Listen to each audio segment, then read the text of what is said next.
নিজেকে বারবার অন্যের সঙ্গে তুলনা করা বা অন্যের সাফল্যে ঈর্ষাবোধ করা এগুলো আসলে সেই মানুষটির ভিতরে অস্থিরতারই প্রকাশ।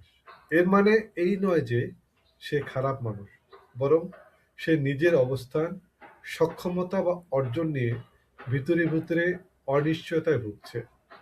আত্মবিশ্বাসী মানুষ অন্যের সাফল্য দেখে ভয় পায় না, ঈর্ষা করে না, বরং অনুপ্রাণিত হয়।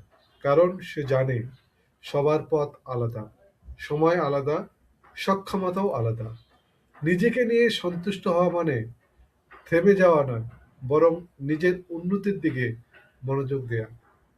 আজ আমি গতকালের নিজের চেয়ে ভালো কিনা এই প্রশ্নটাই যথেষ্ট।